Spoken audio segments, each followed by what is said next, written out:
Hello நண்பர்களே, வணக்கம் and welcome back to our channel. இந்த ஸ்டோரி ரொம்பவே ஒரு அமேசிங்கான ஸ்டோரிங்க. ஒரு பையனோட சோல் அப்படியே வேற ஒரு வேர்ல்டுக்கு டெலபோர்ட் ஆயிடுது. ஆனா அந்த வேர்ல்ட்ல அவன் வெறும் ஒரு ஸ்லேவ் தான். ஆனா அவனுக்கு அப்படி ஒரு விஷயம் கிடைக்குது. அதுக்கப்புறம் அந்த உலகத்திலேயே அவனை ஜெயிக்க முடியாத ஒரு ஆளா அவன் மாறிடுறான். அவனுக்கு முன்னாடி யாருமே நிக்க முடியாது. சரி, இப்ப வாங்க ஸ்டோரிக்குள்ள போலாம். எல்லாம் ஒரு பெரிய சிட்டில நைட் டைம்ல தான் ஸ்டார்ட் ஆகுது. நம்ம ஹீரோ ரொம்ப ரிலாக்ஸ்டா வீட்டுக்கு போயிட்டு இருக்கான். நம்ம பையன் ஒரு லாங் ஒர்க் டேக்கு அப்புறமா உலகத்துல இருக்கிற எந்த கவலையும் இல்லாம அவனோட பைக்ல ஜாலியா போயிட்டு இருந்தான். அப்ப அவன் ஒரு ஜங்ஷன் கிட்ட வர்றான். அவனுக்கு கிரீன் லைட்டும் விழுந்துடுச்சு. எல்லாமே வழக்கம் போல நார்மலா தான் தெரியுது. ஆனா திடீர்னு ஒரு ஃபாஸ்டான ட்ரக் ரெட் லைட்டை எல்லாம் கண்டுக்காம நேரா இவனை நோக்கி வருது. அந்த செகண்ட் அந்த பையன் பயத்துல அப்படியே ஃப்ரீஸ் ஆகி நிக்கிறான். என்ன நடக்க போகுதுன்னு ரியாக்ட் பண்றதுக்கு கூட அவனுக்கு நேரம் இல்ல. அப்புறம் என்ன நடக்குமோ அது நடந்துடுச்சு. நம்ம ஹீரோ அந்த ட்ரக் மோதின வேகத்துல தூக்கி வீசப்படுறான். கொஞ்ச நேரத்துக்கு அப்புறம் நம்ம ஹீரோ தரையில விழுந்து கிடக்கிறத பாக்குறோம். யாரோ ஆம்புலன்ஸுக்கு கத்துறாங்க. தார் ரோட்ல நம்ம ஹீரோ நசுங்கி போய் கிடக்கான். உடம்பு முழுக்க ஒரு பயங்கரமான வலி. அவனோட கடைசி நேரத்துல அவன் ஒரு விஷயத்தை தான் ரிக்ரெட் பண்றான். ஐயோ, நம்ம மாடலை கூட முழுசா கட்டி முடிக்கலையே அப்படின்னு. சட்டுன்னு சீன் கட்டானா நாம ஒரு பெரிய டெசர்ட்டை பாக்குறோம். அதுக்கு மேல ஒரு பறவை பறந்துகிட்டு இருக்கு. அந்த ஏரியா மேல பறந்துட்டு இருந்த அந்த பறவை மணல் மேடுகளை தாண்டி போகும்போது ஒரு பெரிய கேரவேன் போறத பாக்குது. அந்த கேரவேன்ல குதிரை மேல நிறைய பேர் இருந்தாங்க. அதுல ஒரு வயசான ஆளு வானத்தை பார்த்து கை காட்டி தன்னோட ஒரு ஆர்ச்சருக்கு ஆர்டர் போடுறான். அவனோட லீடர் சொன்னதை கேட்டு அந்த ஆர்ச்சர் டக்குன்னு அவனோட வில்லை எடுத்து அந்த பறவையை குறி வைக்கிறான். பக்கா ஒரே ஷாட்ல அந்த ஆள் அந்த பறவையை சுட்டு வீழ்த்திடுறான். அது இறக்கமே இல்லாம வானத்திலிருந்து கீழே விழுது. அப்போ அந்த பறவை வானத்துல இருந்து கீழே விழுந்து கேரவேன் மேல உசிர் இல்லாம விழுது. அந்த ஆர்ச்சர் அவனோட சரியான குறிக்காக செலிப்ரேட் பண்றான். அந்த பறவை நேரா ஒரு வண்டி மேல விழுது.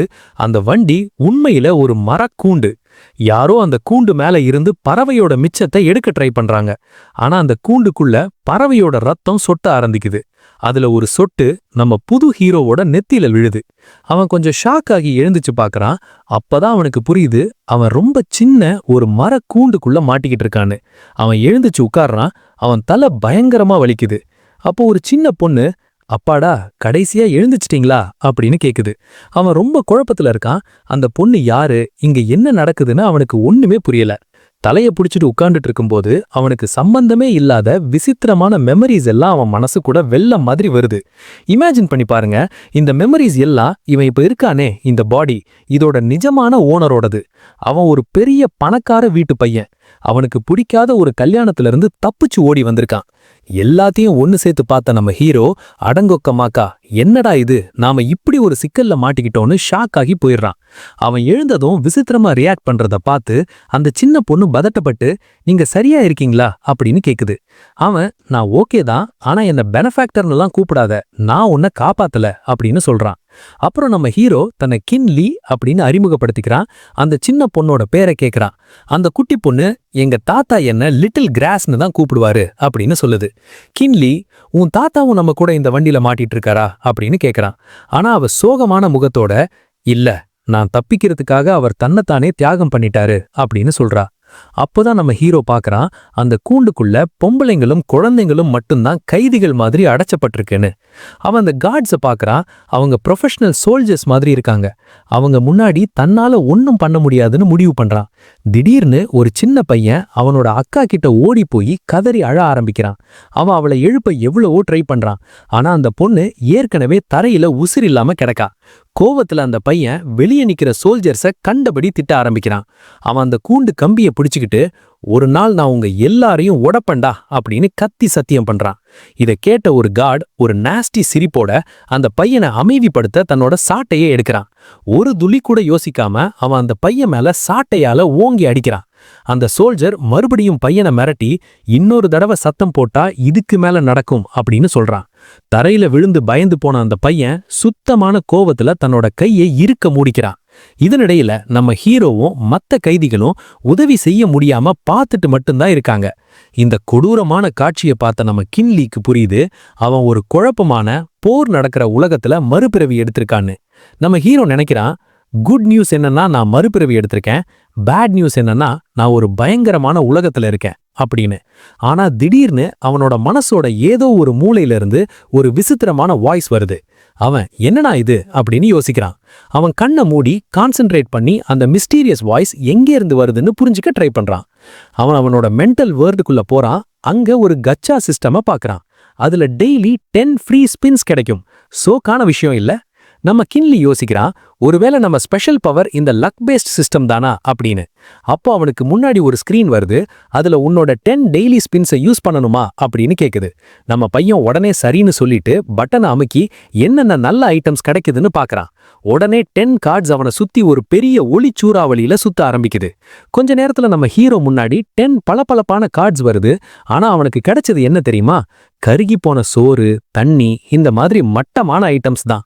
நம்ம ஆளு செம கடுப்பாயிடுறான். அப்புறம் அந்த சிஸ்டம் சொல்லுது, கார்ட்ஸ் உன்னோட இன்வென்ட்ரிக்கே அனுப்பியாச்சு, உனக்கு ஒரு ஸ்டார்டிங் போனஸும் கிடைச்சிருக்குன்னு. அந்த கிஃப்டை பார்த்து எக்ஸைட் ஆகி தன்னோட நியூ 20 ஸ்பின்ஸையும் ஆக்டிவேட் பண்றான். நம்ம லக்கு மாறப்போகுதுடா அப்படின்னு நினைச்சுக்கிட்டு 20 நியூ கார்ட்ஸ் வேகமா சுத்தி புதுசா ஒரு எனர்ஜி வோர்டெக்ஸை உருவாக்குது. ஆனா அவனுக்கு பெரிய டிசப்பாயின்ட்மெண்ட். நியூஸா வந்த கார்ட்ஸும் லோ ரேரிட்டி சாப்பாடும் தண்ணியுமா தான் இருக்கு. கின்லிக்கு செம ஷாக். அந்த ஐட்டம்ஸையே முறைச்சு பார்த்துட்டு தன்னோட கேவலமான லக்க நம்ப முடியாம நிக்கிறான். ஆனா அந்த ஐட்டம்ஸ்க்கு நடுவுல 2 இன்ட்ரெஸ்டிங்கான கார்டை பார்க்கறான். ஒன்னு ஒரு பில், இன்னொன்னு ஒரு பெர்சர்க்கர் போஷன். அப்பதான் அவனுக்கு புரியுது, ஓஹோ இந்த சிஸ்டம் மத்த வேர்ல்ட்ல இருந்து கூட ஐட்டம்ஸை கொடுக்க முடியுமான்னுட்டு. ரொம்பவே எக்ஸைட் ஆயிடுறான். அப்புறம் அவன் ஏதாவது யூஸ்ஃபுல்லா கிடைக்குமான்னு நம்பி தன்னோட கடைசி 10 ஸ்பின்ஸை யூஸ் பண்ணலான்னு முடிவு பண்றான். நம்ம ஹீரோ கையெடுத்து கும்பிட்டு, சாமி எப்படியாவது ஒரு 5 ஸ்டார் கார்டு கொடுத்துடுன்னு முழு மனசோட வேண்டிக்கிறான். நியூ கார்ட்ஸ் அவன் முன்னாடி வருது. அவனுக்கு ஆச்சரியமா அதுல ஒன்னு மட்டும் கோல்டன் லைட்ல ஜொலிக்குது. மத்ததெல்லாம் மறுபடியும் வேஸ்டா இருந்தாலும் அந்த கோல்டன் கார்டு மட்டும் தனிச்சு தெரியுது. அதுக்கு மேலதான் அப்பதான் பார்க்கறான், அது ஜெனரல் லூபுவோட ட்ரையல் கார்டு. இதை 3 மினிட்ஸ்க்கு யூஸ் பண்ணலாமாம். நம்ம பையன் அந்த கார்டை கையில எடுத்துட்டு, கொஞ்ச நேரம் தான் யூஸ் பண்ண முடியும்னாலும் பரவாயில்ல, இந்த நிலைமையிலிருந்து தப்பிக்க இது போதுண்டா சாமி அப்படின்னு நினைக்கிறான். அப்புறம் சிஸ்டம் சொல்லுது, ஸ்பின்ஸ் முடிஞ்சிருச்சு, நீ 3 செகண்ட்ஸ்ல ரியல் வேர்ல்டுக்கு திரும்பி போவன்னு. நம்ம ஹீரோ கண்ணை திறந்து பார்க்கறான். அவன் கூண்டுக்குள்ள முதல்ல இருந்த அதே இடத்துல இருக்கான்.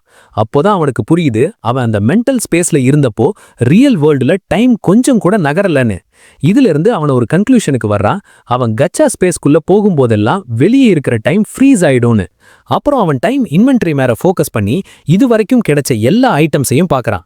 கின்லிக்கு புரியுது, அவன் எந்த ஐட்டம் பத்தி நினைக்கிறானோ அதை எப்படி யூஸ் பண்ணணும்னு யோசிச்சா போதும்னு. இந்த சிஸ்டமை டெஸ்ட் பண்றதுக்கு அவன் ஒரு சிம்பிள் ஐட்டம்ல இருந்து ஆரம்பிக்கலான்னு முடிவு பண்ணி வாட்டர் பாட்டில் கார்டை வர வைக்கிறான். கார்டை யூஸ் பண்ணுன்னு ஆர்டர் போட்டதும் ஒரு வாட்டர் பாட்டில் அவன் கையில வந்துடுது. அப்போ நம்ம ஹீரோ சிரிச்சுக்கிட்டே, இப்பதான் இது எப்படி ஒர்க் ஆகுதுன்னு புரியுது அப்படின்னு சொல்றான். ஒரு நிமிஷம் கூட வேஸ்ட் பண்ணாம அந்த பாட்டிலை திறந்து தன்னோட தாகத்தை தீத்துக்க தண்ணி குடிக்கிறான். லிட்டில் கிராஸ் ஆச்சரியமா, உங்களுக்கு எப்படி காத்துல இருந்து இந்த தண்ணி கிடைச்சது அப்படின்னு கேக்குறா. கின்லி அந்த பாட்டில் அந்த சின்ன பொண்ணுகிட்ட கொடுத்து, உனக்கும் தாகமா இருக்கும்ல அப்படின்னு சொல்றான். அவ அந்த பாட்டிலை பார்த்து மிரண்டு போறா. அவளுக்கு இது ஏதோ ராஜ பரம்பரையில யூஸ் பண்ற பொருள் மாதிரி தெரியுது. அந்த பொண்ணு தண்ணியை குடிச்சிட்டு, இது ரொம்ப இனிப்பாவும் சுவையாவும் இருக்கு, நான் இதுக்கு முன்னாடி இத மாதிரி குடிச்சதே இல்ல அப்படின்னு சொல்றா. லிட்டில் கிராஸ் அவனுக்கு ரொம்ப நன்றி சொல்லிட்டு பாட்டில திருப்பி தர ட்ரை பண்றா. ஆனா அவன், இன்னும் குடி, இந்த கார்ட்ஸ் நமக்கு அவ்வளோ தண்ணி தரமாட்டாங்க அப்படின்னு சொல்றான். அவ அதுக்கு, கொஞ்சமே போதும், இந்த தண்ணி ரொம்ப விலை மதிப்பானது அப்படின்னு சொல்றா. நம்ம ஆளு, என்கிட்ட நிறைய இருக்கு அப்படின்னு சொல்லிட்டு அதை ப்ரூவ் பண்றதுக்கு ஒரு சாப்பாட்டு பாக்கெட்டையும் வர வைக்கிறான். அப்புறம் அவன் அந்த சாட்டையடி வாங்கின பையனை கூட்டிட்டு வர சொல்றான். ஏன்னா அவனுக்கு ஒரு பிளான் இருக்கு. கைதிகளோட அந்த கேரவேன் எந்த பிரச்சனையும் இல்லாம டெசர்ட்ல போயிட்டே இருக்கு. அப்போ லிட்டில் கிராஸ் சாட்டையடி வாங்கின பையனை நம்ம ஹீரோ கிட்ட கூட்டிட்டு வரா. அப்ப அந்த பையன் நம்ம ஹீரோவை அடையாளம் கண்டு, நீங்க தானே எங்களை காப்பாத்த ட்ரை பண்ண அந்த ஸ்காலர்னு கேட்குறான். குயின்லி அந்த கேள்வியை கண்டுக்காம சீரியஸான முகத்தோட, நான் ஒரே ஒரு தடவை தான் கேட்பேன், உனக்கு பழி வாங்கணுமான்னு கேட்குறான். இந்த எதிர்பாராத கேள்வியால அந்த பையன் ஷாக் ஆகி என்ன பதில் சொல்றதுன்னு தெரியாம முழிக்கிறான். ஆனா கொஞ்ச நேரத்துல கோவத்துல பொங்கி, எனக்கு பழி வாங்கணும், அவங்க எல்லாரையும் சாகடிக்கணும்னு கத்துறான். நம்மால ஒரு சாட்டிஸ்ஃபைடான புன்னகையோட, நான் சொல்றத மட்டும் செய்யின்னு சொல்றான். பிளானை சொல்றதுக்கு முன்னாடி அவங்க 2 பேர் முன்னாடியும் சாப்பாடும் தண்ணியும் வைக்கிறான். அந்த பையன் மிரண்டு போய், எப்படி இதெல்லாம் திடீர்னு நீங்க கொண்டு வந்தீங்கன்னு கேட்குறான். நம்ம ஹீரோ அவங்கள சீக்கிரமா சாப்பிட சொல்லிட்டு, உங்களுக்கு மத்த வண்டியில யாரையாவது தெரியுமான்னு கேக்குறான். அந்த பையன், என் ஃப்ரெண்டு எர்ஷுன் இதே ஊர்க்காரன் தான், முன்னாடி வண்டியில இருக்கான்னு சொல்றான். அந்த சின்ன பொண்ணு, பின்னாடி கூண்டுல பக்கத்து ஊர் பொண்ணுங்களும் எங்களுக்கு தெரிஞ்சவங்களும் இருக்காங்கன்னு சொல்றா. இதை கேட்டதும் நம்ம குயின்லி சிரிச்சுக்கிட்டே, அவங்க எல்லாரையும் இங்கிருந்து வெளியே கொண்டு வர என்கிட்ட ஒரு பிளான் இருக்குன்னு சொல்றான். திடீர்னு அந்த வழியா போன ஒரு கார்டுக்கு வண்டியிலிருந்து உதவி கேட்கிற சத்தம் கேக்குது. கத்துனது லிட்டில் கிராஸ். இந்த கூண்டுக்குள்ள எங்க கூட ஒரு பைத்தியக்காரன் இருக்கான்னு கத்துறா. உள்ள அந்த பையன் தரையில கிடக்கிற நம்ம ஹீரோவை தாக்க தயாராகிறான். அப்போ ஒரு கார்டு அந்த பையனை சாட்டையால அடிச்சு ஹீரோ கிட்ட இருந்து தள்ளி விடுறான். அப்புறம் 2 பேரும் தரையில விழுந்து வெளியே இருக்கிற கார்ட்ஸை ஏமாத்துறதுக்காக பயங்கரமா அடிபட்ட மாதிரி நடிக்கிறாங்க. நம்ம ஹீரோ எந்திரிச்சு அந்த கார்டுக்கு நன்றி சொல்லிட்டு அந்த பையனுக்கு மூளை கெட்டு போச்சுன்னு சொல்றான். அப்போ அந்த சோல்ஜர் கூண்டு கிட்ட வந்து நம்ம ஹீரோ கிட்ட அங்க என்ன நடந்துச்சுன்னு கேக்குறான். அவன் அந்த பையனோட தங்கச்சி பாடியில இருந்து ஏற்கனவே நாத்தம் வருது, அது அங்கேயே இருந்தா பிளேக் பரவிடும்னு சொல்றான். இந்த ஆக்டிங்க தொடர்ற அந்த பையன், யாரும் என் தங்கச்சியை விட்டு தள்ளி போங்க, தொடவே கூடாதுன்னு கத்துறான். இதை கேட்ட அந்த சோல்ஜர் யோசிச்சுட்டு அந்த உடம்ப அப்புறப்படுத்துற ஐடியாவுக்கு சம்மதிக்கிற மாதிரி தெரியுது. அப்புறம் அவன் பின்வாங்கி மத்த கார்ட்ஸ் கிட்ட இது பத்தி என்ன செய்யலாம்னு பேச போறான். அப்போ இன்னொரு வயசான கார்டு வந்து குயின்லிக்கு ஆர்டர் போடுறான். இப்பவே அந்த கூண்டுல இருந்து உடம்ப வெளியேடு. நம்ம ஹீரோ பயந்த மாதிரி நடிச்சு, என்னால முடியாது, அந்த பையன் பைத்தியம் ஆயிட்டான்னு சொல்றான். ஆனா அந்த கார்டு கோவமாகி, நான் இந்த காரணத்தை எல்லாம் கேட்க விரும்பல, உனக்கு நான் போட்ட ஆர்டர் புரியலையான்னு கத்துறான். அப்போ அந்த பையன் அவனோட தங்கச்சி பாடி முன்னாடி வந்து எல்லாரும் அவளை விட்டு தள்ளி போங்கன்னு கத்துறான். நம்ம ஹீரோ சாமர்த்தியமா அந்த பையனுக்கு சைகை காட்டி அவசரப்பட வேண்டான்னு சொல்றான். அந்த பையன் ஹீரோவோட சைகையை புரிஞ்சுக்கிட்டு விரக்தியில அழ ஆரம்பிக்கிறான். பிளான் படி நம்ம ஹீரோவும் இந்த ஒரு கைதியும் அந்த பொண்ணோட பாடியை தூக்குறாங்க. அப்புறம் அதை வண்டியில இருந்து வெளியே வீச தயாராகிறாங்க. வெளியே ஆர்ச்சர்ஸ் அவங்கள குறிப்பாத்துட்டு எந்த நேரமும் அம்பையே தயாரா நிக்கிறாங்க. நம்ம ஹீரோ ஒரு சீரியஸான முகத்தோட நடக்க போற சம்பவத்துக்கு தன்னை தயார்படுத்திக்கிறான். அதே நேரத்துல அவன் அமைதியா காச்சால கிடைச்ச ஒரு பவர்ஃபுல் கார்டை ஆக்டிவேட் பண்றான். அந்த கார்டு அவன் கையில தோன்றி ஒரு பவர பில்லா மாறுது. ஒரு நிமிஷம் கூட யோசிக்காம நம்ம ஆள அந்த பில்ல வாயில போட்டு டக்குன்னு முழுங்கிடுறான். அந்த கார்டு ஷாக் ஆகி, ஏய் என்னடா பண்றன்னு கத்துறான். உடனே நம்ம ஹீரோ மேல ஒரு கோல்டன் ஆரா பரவுது. அவனுக்கு அவனோட ஸ்ட்ரென்த் பயங்கரமா அதிகமானது மாதிரி ஒரு ஃபீல். அவனோட இந்த திமிர பார்த்த கோவமான அந்த கார்டு தன்னோட வில்லை எடுத்து நம்ம கின்லியை போட்டு தள்ள முடிவு பண்றான். கோவத்துல கத்திக்கிட்டே அந்த ஆளு கூண்ட நோக்கி குறி வைக்கிறான். ஆனா நம்ம கின்லியோட கண்கள் பலபலன்னு மின்னுது. அவன் சண்டைக்கு முழுசா தயாரா இருந்தான். ஒரே அடியில அவன் பக்கம் வந்த எல்லா அம்புகளையும் நொறுக்கி தள்ளுறான். அதுக்கு உடனடியா நம்ம ஹீரோ வண்டியில இருந்து குதிச்சு கார்ட்ஸ்க்கு பின்னாடி போறான். சோல்ஜர்ஸ் எல்லாம் மிரண்டு போய் இவன் என்ன மார்ஷல் ஆர்ட்ஸ் மாஸ்டரானு யோசிக்கிறாங்க. அப்புறம் அந்த கார்ட்ஸோட லீடர் தன்னோட எல்லா ஆட்களையும் நம்ம ஹீரோவை அட்டாக் பண்ணி கொல்ல சொல்லி கத்துறான். நம்ம ஹீரோக்கு அந்த பில்லோட பவர் குறையுதுன்னு, அது அதிக நேரம் நிக்காதுன்னு தெரியுது. ஆனா எந்த கவலையும் இல்லாம அவன் தன்னோட ட்ரம்ப் கார்டு ஜெனரல் லூபுவை வெளியெடுக்கிறான். அதை 3 நிமிஷத்துக்கு யூஸ் பண்ணலாம். அவன் இதை சொல்றதுக்குள்ள சோல்ஜர்ஸ் நம்ம ஆள் மேல நெருப்பு அம்புகளை மழை மாதிரி பொழியறாங்க. அப்போ அவன் தன்னோட புது பவரை டெஸ்ட் பண்ண ரொம்ப எக்ஸைட்டடா இருக்கான். கார்டை கையில எடுத்து நம்ம ஹீரோ முழு பலத்தோட அந்த ஸ்கில்லோட பேரை கத்துறான். அப்போ தரையில இருந்து ஒரு பிரம்மாண்டமான ப்ளூ எனர்ஜி பீரிட்டு கிளம்புது. அங்க இருந்த எல்லா சோல்ஜர்ஸும் தூக்கி வீசப்படுறாங்க. கொஞ்ச நேரத்துல அந்த எனர்ஜி ஒரு ராட்சத ரோபோட்டா மாறுது. அதுதான் ஜெனரல் லூபுவோட அவதார். அந்த ரோபோட்குள்ள இருந்து நம்ம ஹீரோ, உங்க எல்லாரையும் நான் அடுத்த உலகத்துக்கு அனுப்புறேன்டான்னு அறிவிக்கிறான். அந்த ராட்சத ரோபோட் விரக்தியில தப்பிச்சு ஓட ட்ரை பண்ற சோல்ஜர்ஸ் பக்கம் திரும்புது. டைம் வேஸ்ட் பண்ணாம அந்த ரோபோட் தன்னோட பெரிய கோடரிய தூக்கி ஒரு பயங்கரமான தாக்குதலுக்கு தயாராகுது. ஒரே ஒரு பயங்கரமான அடி அதுல பல எதிரிகளை ஒன்னா சேர்த்து தூள் தூளா ஆக்குது. ஆனாலும் நம்ம ஹீரோக்கு புரியுது, டார்கெட்ஸ் ரொம்ப சின்னதாகவும் தப்பிக்கிறதாலையும் கஷ்டமா இருக்குன்னு. அப்போ ஒரு கார்டு இந்த குழப்பத்துல இருந்து தப்பிச்சு ஓட ட்ரை பண்றான். ஆனா அந்த ராட்சத ரோபோட் அவனை விட ரொம்ப வேகமா இருக்கு. அது அவனை ஒரு பூச்சியை நசுக்கிற மாதிரி நசக்க தயாராகுது. ஒரு பெரிய சத்தத்தோட அந்த ராட்சத ரோபோட் தப்பிக்க பார்த்த கடைசி சோல்ஜரையும் போட்டு தள்ளுது. கூண்டுக்குள்ள இருந்து அந்த பையனும் லிட்டில் கிராஸும் நம்ப முடியாம பார்த்துட்டு இருக்காங்க. அந்த பையன் ஆச்சரியமா கை காட்டி, இந்த ஸ்காலர் உண்மையிலேயே ஒரு இம்மார்ட்டலா இருக்குமோன்னு கேட்கிறான். தன்னோட பளபளப்பான கண்களோட லிட்டில் கிராஸ் அவர் நம்மளை காப்பாத்த ஸ்வர்க்கத்துல இருந்து இறங்கி வந்த ஒரு சோல்ஜர்னு சொல்றான். அந்த பெரிய மிஷின் டெசர்ட்ல அசையாம நிக்குது. மத்த சோல்ஜர்ஸ் எல்லாம் பயத்துல அதை முறைச்சு பார்த்துட்டு இருக்காங்க. விரக்தியில இது முடிவில்லாத வானத்துல இருந்து வந்த ஏதோ ஒரு டீமன்னு கத்திக்கிட்டு ஓட ட்ரை பண்றாங்க. உள்ள இருந்து நம்ம ஹீரோ கத்தி, எல்லாரும் என் கோடரியோட சுவையை பார்க்க ரெடியா இருங்கடான்னு சொல்லிட்டு தாக்குதலுக்கு தயாராகிறான். ஒரே அடியில ரோபோட்டோட ஆயுதம் போர்க்களம் முழுக்க பரவி நிறைய எதிரிகளை காலி பண்ணுது. ஆனாலும் ஒரு பிடிவாதமான ஆர்ச்சர் இதெல்லாம் வெறும் ஷோ தான் நினைச்சு பின்வாங்க தயாரா இல்ல. அதுக்கு பதிலா அந்த ராட்சதன் தன்னை சேலஞ்ச் பண்ண தைரியம் அந்த கேரக்டர் பக்கம் தன்னோட தலையே திருப்புது. அந்த சோல்ஜர் உடனே பயந்து திரும்பி ஓட பார்க்கறான்.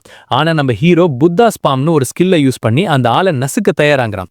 அந்த பெரிய கை முழு பலத்தோட கீழே இறங்கி ஒரு துளி கூட முயற்சி இல்லாம அந்த ஆர்ச்சரை மேப்ல இருந்தே அழிச்சிடுது. இதை பார்த்த மிச்சம் இருந்த சில பாதுகாவலர்கள் பயந்து போய் தங்களோட உசுரை காப்பாத்திக்க ஓட ஆரம்பிக்கிறாங்க. ரோபோட்குள்ள நம்ம கின்லி யோசிக்கிறான், இவங்க உண்மையிலேயே இந்த நிலைமையில இருந்து தப்பிக்க முடியும்னு நினைச்சாங்களான்னு. அந்த மிஷன் காத்துல குதிச்சு பீக் ஆஃப் மவுண்ட் டைசான்னு இன்னொரு டெக்னிக்கை யூஸ் பண்ணுது. ஒரு பவர்ஃபுல்லான அடியோட தரையில விழுந்து ஓடிட்டு இருந்த கடைசி சோல்ஜரையும் காலி பண்ணுது. நம்ம ஹீரோக்கு அவனோட டைம் முடிய போகுதுன்னு 3 நிமிஷம் கிட்டத்தட்ட முடிஞ்சிருச்சுன்னு புரியுது. அதோட அந்த ரோபோட் திரும்பி கைதிகளை கடைசியா ஆசாத் பண்ண வேகன்ஸ் பக்கம் போகுது. ஒரு நிமிஷம் கூட வேஸ்ட் பண்ணாம அந்த ராட்சத ரோபோட் மரக்கூண்டுகளை புடிச்சு நொறுக்குது. கொஞ்ச நேரத்துல கைதிகள் வேகன்ஸ்ல இருந்து வெளியே வராங்க. அந்த மிஷினோட பிரம்மாண்டத்தை பார்த்து மிரண்டு போய் நிக்கிறாங்க. அந்த ரோபோட் அதோட வேலையை தொடருது. இன்னொரு கூண்டை உடைச்சு இன்னும் நிறைய பேரை ஃப்ரீ பண்ணுது. எல்லாரும் ஃப்ரீ ஆனதும் அவங்க முட்டி போட்டு தங்களோட உசிரை காப்பாத்தின அந்த இம்மார்டலுக்கு நன்றி சொல்றாங்க. ஆனா அந்த பையன் தூரத்தை கை காட்டி சில பார்பேரியன்ஸ் உதவி கேட்க ஓடிட்டு இருக்காங்கன்னு வார்னிங் கொடுக்குறான். அதுக்கு அந்த ராட்சதன் தலையை மட்டும் அசைச்சு அவங்களையும் நான் பாத்துக்கிறேன்னு சொல்லுது. அப்போ நம்ம ஹீரோக்கு ஞாபகம் வருது, ஜெனரல் லூபுவோட ஆயுத கிடங்குல ஒரு வில்லும் இருந்துச்சேன்னு. அந்த யோசனையோட அந்த ராட்சத ரோபோட்டோட கையில ஒரு ப்ளூ எனர்ஜி உருவாக ஆரம்பிக்குது. அது வானத்தையே பிளக்கிற ஒரு வில்ல வரவழைக்குது. அது ஒரு அற்புதமான ரேஞ்ச் உள்ள ஆயுதம். அவன் அந்த வில்லோட நாணை இழுத்து ஒரு எனர்ஜி அம்பை உருவாக்குறான். ஓடிட்டு இருக்கிற எதிரிகளை குறிவைக்கிறான். அப்புறம் நம்ம ஹீரோ அந்த அம்பை ஏறான். அது அதிவேகமா டார்கெட்டை நோக்கி போகுது. அந்த பர்பிள் எனர்ஜி ஒரு மின்னல் மாதிரி டெசர்ட்ல வேகமா ஓடி அதுக்கு பின்னாடி ஒரு அழிவோட தடத்தை விட்டுட்டு போகுது. நேரா போய் அடிச்சு மிச்சம் இருந்த மீதி பார்பேரியன்ஸையும் காலி பண்ணுது. அந்த ஷாட் அவ்வளோ பவர்ஃபுல்லா இருந்துச்சு. டெசர்ட் நடுவுல ஒரு பெரிய உருவாயிடுச்சு. நம்ம கின்லி ஷாக் ஆகி ஒருவேளை நம்ம பவரை கொஞ்சம் அதிகமா யூஸ் பண்ணிட்டோமோன்னு யோசிக்கிறான். அப்போ சிஸ்டம் அவனுக்கு சொல்லுது, ஜெனரல் லூபுவோட ட்ரையல் கார்டு எக்ஸ்பயர் ஆயிடுச்சுன்னு. அதோட அந்த ராட்சத ரோபோட் மிச்சம் இருந்த எல்லாருக்கும் முன்னாடி மறைய ஆரம்பிக்குது.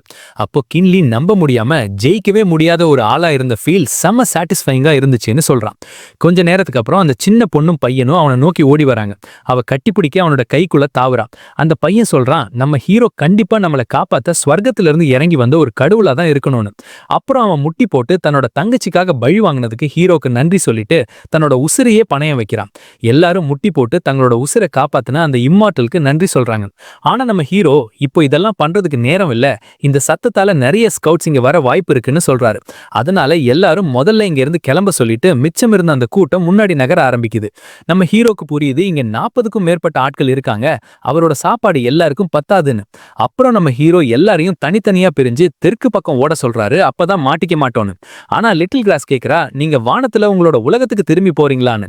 இதை கேட்டதும் கின்லி ஒரு நிமிஷம் யோசிச்சு தன்னோட பழைய வீட்டை பத்தி நினைக்கிறாரு. அவரு துரதிருஷ்டவசமா என்னால இனிமே என்னோட உலகத்துக்கு திரும்பி போக முடியாதுன்னு நினைக்கிறாரு. அப்போ அந்த சின்ன பொண்ணு அவர்கிட்ட, நான் வளர்ந்ததும் உங்களையே கல்யாணம் பண்ணிக்கிறேன், அப்போ நீங்க என்னை விட்டுட்டு போக மாட்டீங்கல்லன்னு கேட்கிறா.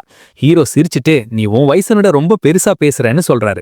அப்புறம் அவர் முடிவு பண்றாரு, தனக்கு ஒரு சிஸ்டம் இருக்கிறதுனால அவர் இந்த உலகத்துல போராடி ஒரு பெரிய குழப்பத்தை உருவாக்குவார்னு. அப்புறம் அந்த பையன் கிட்ட, உனக்கு வில்லேஜ்க்கு போற வழி தெரியுமான்னு கேட்கிறாரு. அந்த பையன், எனக்கு பொதுவான டிரெக்ஷன் தெரியும், நம்ம ஜிங்கோவுக்கு திரும்பி போயிட்டா என்னால வழியை கண்டுபிடிக்க முடியும்னு சொல்றான். அதுக்கப்புறம் கின்லி பிளாக் மவுண்டன் வில்லேஜ் ஆளுங்களை எல்லாம் தன்னை பின்தொடர்ந்து வர சொல்லிட்டு மிச்சம் இருந்த அந்த சின்ன கூட்டம் டெசர்ட்ல தங்களோட பயணத்தை தொடங்குது. ஒரு ஆள் வந்து தன்னை ஜாவோ அர்ஷுவன்னு அதே கிராமத்துக்காரன்னு அறிமுகப்படுத்திக்கிறான். அப்புறம் நம்ம ஹீரோ அவனையும் பின்னாடி வர சொல்றாரு. அந்த ஆளு ஒரு பொண்ணையும் குழந்தையும் கை காட்டி அவங்களோட கணவன்மார்களை தாத்தார் ஆளுங்க கூட்டிட்டு போயிட்டாங்கன்னு சொல்றாரு. அப்புறம் அவர் ஹீரோ கிட்ட, தயவு செஞ்சு அவங்களையும் உங்க கூட கூட்டிட்டு போங்கன்னு கெஞ்சுறாரு. நம்ம ஹீரோ ஒரு நிமிஷம் அமைதியா இருந்துட்டு அவங்கள வச்சு என்ன பண்றதுன்னு யோசிக்கிறாரு. அந்த பொண்ணு யூனியாங், அந்த பொண்ணோட பேரு லிங்ஷான். 2 பேரும் அவங்கள காப்பாத்தினதுக்கு நன்றி சொல்றாங்க. நம்ம கின்லி அவங்களுக்கு உதவி செய்யலாமா இல்ல தேவையில்லாம இன்னும் பிரச்சனையில மாட்டிக்கலாமான்னு யோசிக்கிறாரு. ஆனா அவர் அவங்கள சேர்த்துக்க முடிவு பண்ணி 2 பேரையும் எழுந்து கூட்டத்தோட வர சொல்றாரு. அப்புறம் ஹீரோ கேட்கிறாரு, பிளாக் மவுண்டன் வில்லேஜ்ல வெறும் 3 பேர் தான் மிச்சம் இருக்கீங்களான்னு. லிட்டில் கிராஸ் அழ ஆரம்பிக்கிறா. என் ஃப்ரெண்ட்ஸ் எல்லாம் அந்த தாத்தார்ஸ் கொன்னுட்டாங்கன்னு சொல்றா. அந்த பையன் அவளுக்கு ஆறுதல் சொல்லி, நீ அழ தேவையில்லை, நம்ம இம்மார்டல் அண்ணா அவங்களுக்காக பழி வாங்கிட்டாருன்னு சொல்றான். எல்லாம் முடிஞ்சதும் கின்லி அந்த கூட்டத்துக்கிட்ட இப்ப கிளம்ப வேண்டிய நேரம் வந்துருச்சுன்னு சொல்றாரு. அவன் யஷுன் கிட்ட, அந்த பையனோட தங்கச்சி பாடியை தூக்க யார் ஸ்ட்ராங்கா இருக்கேன்னு கேட்க அவன் சரின்னு ஒத்துக்கிறாரு. அந்த பையன் இன்னொரு தடவை நம்ம ஹீரோக்கு அவங்களுக்காக செஞ்ச எல்லாத்துக்கும் நன்றி சொல்றாரு. அதுக்கப்புறம் கின்லி மிச்சம் இருந்த அந்த சின்ன கூட்டத்தை டெசர்ட்ல இருந்து வழி நடத்தி கூட்டிட்டு போறாரு. அவங்க அந்த பாழா போன நிலப்பரப்புல தங்களோட நீண்ட பயணத்தை தொடங்குறாங்க. அந்த கூட்டம் பயணத்தை தொடருது. சாயங்கால நேரத்துல ஒரு பாறை பள்ளத்தாக்கு வழியா போகுது. ராத்திரி ஆயிடுச்சு, ஆனாலும் அவங்க நடந்துட்டே இருக்காங்க. ஒரு பாறை மலை மேல ஏறிட்டே இருக்காங்க. கடைசியில ராத்திரி முழுக்க ரெஸ்ட் எடுக்க ஒரு பாதுகாப்பான இடத்தை தேடி முன்னாடி போயிட்டே இருக்காங்க. கின்லிக்கு தோணுது இப்ப ரொம்ப இருட்டாயிடுச்சுன்னு. அதனால கூட்டத்தை அங்கேயே ரெஸ்ட் எடுக்க சொல்லி கூட்டத்தோட உட்காந்துட்டு அவன் சிஸ்டமை யூஸ் பண்ணி எல்லாருக்கும் கொஞ்சம் வாட்டர் பாட்டில்ஸ் வரவழைக்கிறான். யர்ஷுன் நம்ம ஹீரோ காத்துல இருந்து பொருட்களை உருவாக்குற அந்த டிவைன் பவரை பார்த்து மிரண்டு போறான். நம்ம ஹீரோக்கு நெருப்பு மூட்ட முடியலேன்னு வருத்தமா இருக்கு. குளிர்ந்த தண்ணியோட இன்ஸ்டன்ட் நூடுல்ஸ் சாப்பிடுறத பத்தி யோசிக்கிறான். அப்புறம் ஒரு ஸ்பைசி பீஃப் ஃபிளேவர்ல ஒரு கப் இன்ஸ்டன்ட் நூடுல்ஸை வரவழைக்கிறான். அப்புறம் கின்லி மசாலா பாக்கெட்டை திறந்து அதை நூடுல்ஸ்ல போட்டு தன்னோட சாப்பாடை தயார் பண்றான். அவன் நினைக்கிறான் இவ்வளோ பசியில இந்த குளிர்ல இது ஒரு அபூர்வமான உணவு தானே. கையில ஃபோர்க்கோட நம்ம ஹீரோ கொஞ்சம் நூடுல்ஸை சாப்பிட தூக்குறான். கின்லி டெசர்ட்டுக்கு நடுவுல தன்னோட தற்காலிக சாப்பாடை சாப்பிட தயாராகிறான். ஆனா அவனை சுத்தி இருக்கிற மிச்சம் இருந்த மொத்த கூட்டமும் பளபளப்பான கண்களோட அந்த சாப்பாட்டையே முறைச்சு பாக்குது. குழந்தைங்க அந்த டிவைன் பொருள் என்ன, அது இவ்ளோ நல்ல வாசனை வருதுன்னு கேட்டு அவங்க வாயில எச்ச ஊறுது. இதை பார்த்த அவன் அவங்களுக்கு சாப்பாடை கொடுத்து, நீங்க இதை டேஸ்ட் பண்ணி பாக்குறீங்களா, இது வெறும் குளிர்ந்த இன்ஸ்டன்ட் நூடுல்ஸ் தான். இதுல இப்போதைக்கு வெறும் 5 சாப்டர்ஸ் தான் வந்திருந்துச்சு. அதை நான் கவர் பண்ணிட்டேன். இனிமே இதுக்கு நியூ சாப்டர்ஸ் வரும்போது நான் உடனே அப்லோட் பண்ணிடுவேன். இந்த சீரீஸ் உங்களுக்கு கொஞ்சமாச்சும் பிடிச்சிருந்தா கண்டிப்பா சப்போர்ட் பண்ணுங்க.